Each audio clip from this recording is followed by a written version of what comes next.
Every year, especially when January rolls around, you see the same scene.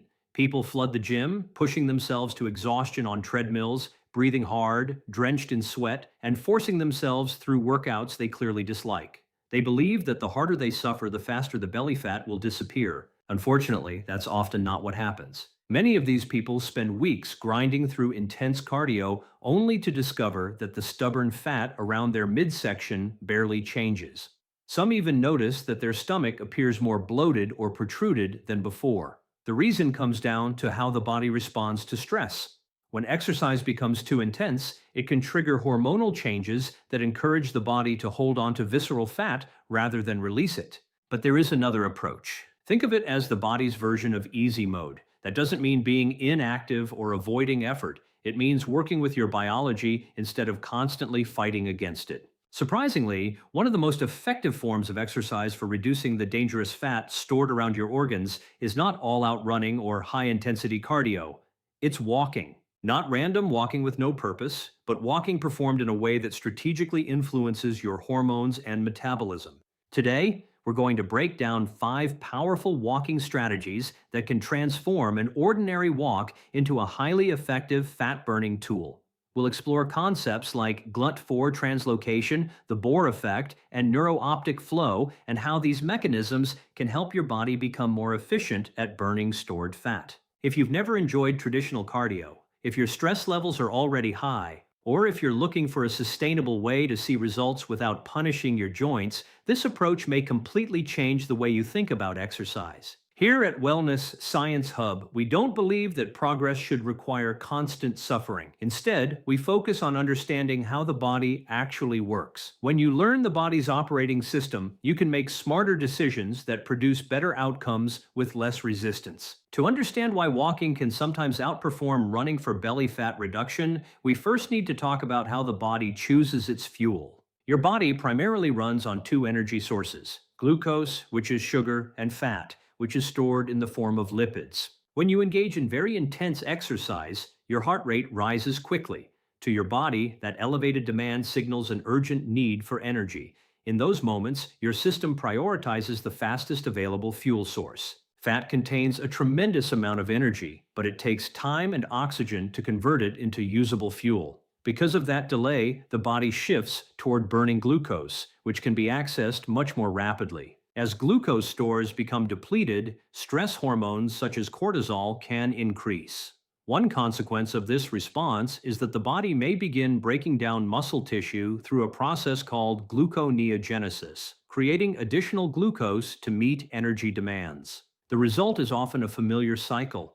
You finish the workout exhausted, your appetite increases, recovery becomes harder, and your body enters a more catabolic state.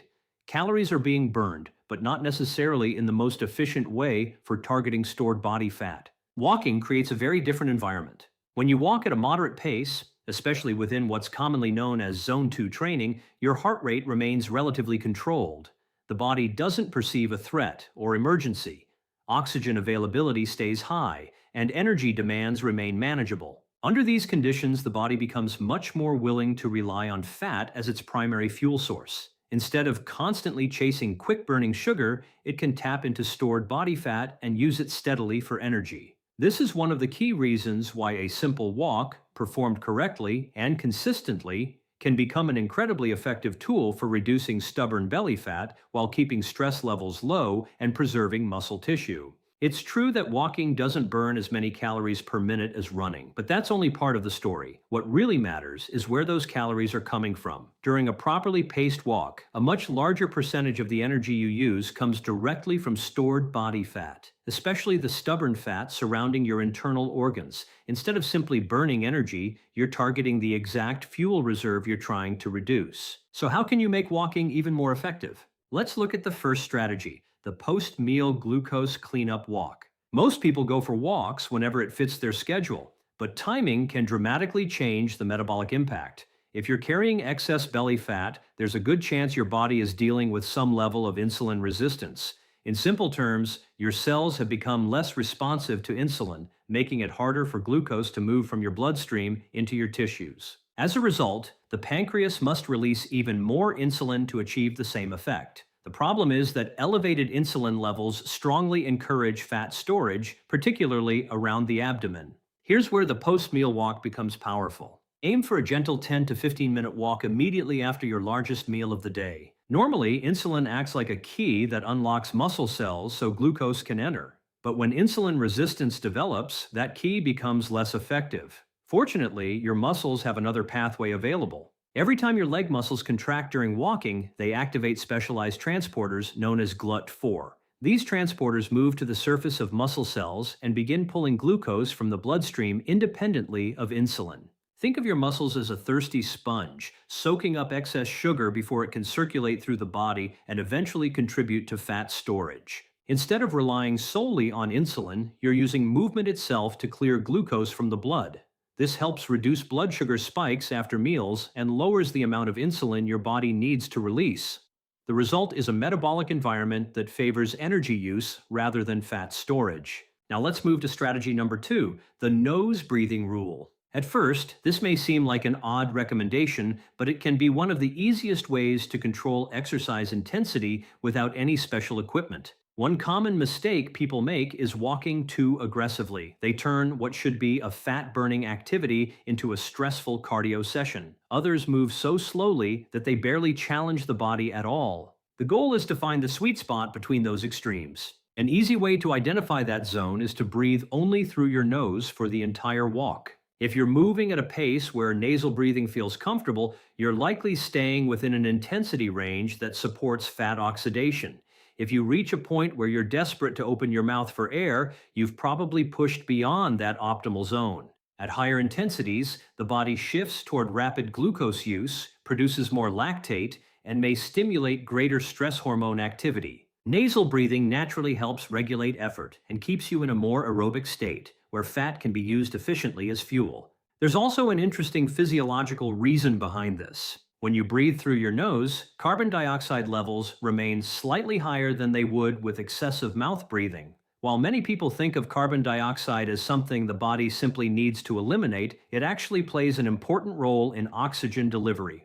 Through a mechanism known as the Bohr effect, appropriate carbon dioxide levels help hemoglobin release oxygen more effectively to working tissues. This means your cells can access oxygen more efficiently, supporting mitochondrial function and fat metabolism. Nasal breathing also promotes the production of nitric oxide, a signaling molecule that helps relax blood vessels and improve circulation. At the same time, it encourages activation of the parasympathetic nervous system, the branch responsible for rest, recovery, and relaxation. In other words, you're supporting fat burning while helping the body remain in a calmer physiological state. That's the essence of the Wellness Science Hub approach, working with your body's natural design instead of constantly fighting against it.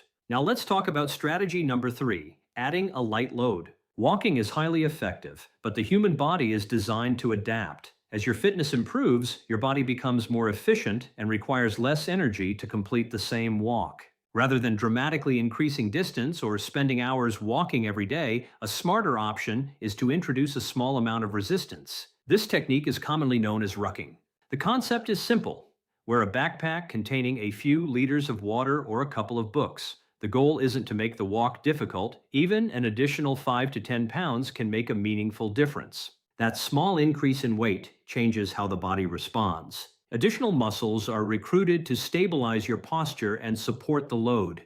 Your glutes, core, lower back, and supporting muscles must work harder throughout the walk. What was once primarily a lower body activity now becomes a more complete full body effort. The extra resistance can significantly increase energy expenditure while remaining gentle on the joints compared to high-impact activities like running. But the benefits go beyond calorie burn. When your skeletal system experiences healthy loading, it stimulates the release of signaling compounds from bone tissue. One of the most fascinating is a hormone known as osteocalcin. Researchers continue to explore osteocalcin's role in metabolism, blood sugar regulation, and overall energy balance, suggesting that the relationship between movement, bones, muscles, and fat loss is far more interconnected than most people realize. Osteocalcin acts like a communication signal within the body. Released by your bones, it sends messages to both the pancreas and fat tissue, helping improve how the body manages blood sugar and responds to insulin. In other words, you're doing much more than simply taking a walk. You're creating metabolic changes that support better energy regulation throughout the day. What makes this especially powerful is that you're combining the benefits of light resistance training with the fat burning advantages of low intensity movement. The added load gently activates muscles that might otherwise remain underused, helping build a stronger metabolic engine that continues working long after the walk is over. Now let's move on to strategy number 4, the optic flow reset. This technique targets one of the biggest hidden drivers of stubborn belly fat, chronic stress. Many people walk on a treadmill while watching television or walk outdoors while staring at their phones. While they still receive some physical benefits from the movement, they're missing an important neurological effect that can make walking dramatically more powerful. A major contributor to visceral fat accumulation is elevated cortisol. If we want to reduce the body's tendency to store fat around the organs, we need to lower stress at its source. When you're focused on a phone screen, your eyes enter a narrow, highly concentrated visual mode, often called foveal vision. From an evolutionary perspective, this type of intense focus was associated with tracking prey, identifying threats, or concentrating on something important for survival. As a result, it tends to keep the nervous system more alert and activated. The opposite state occurs when you expand your visual awareness. Researchers studying the brain and nervous system have observed that moving through an environment while naturally scanning the distance creates a visual experience known as optic flow. As objects move through your peripheral vision, your brain receives signals that you're safely progressing through space. This pattern appears to have a calming effect on areas of the brain involved in threat detection, particularly the amygdala. The result is often reduced anxiety, lower stress levels, and a greater sense of calm. To take advantage of this effect, keep your eyes off your phone during your walk. Lift your gaze. Look toward the horizon. Observe the environment around you. Allow your peripheral vision to stay active rather than locked onto a small screen.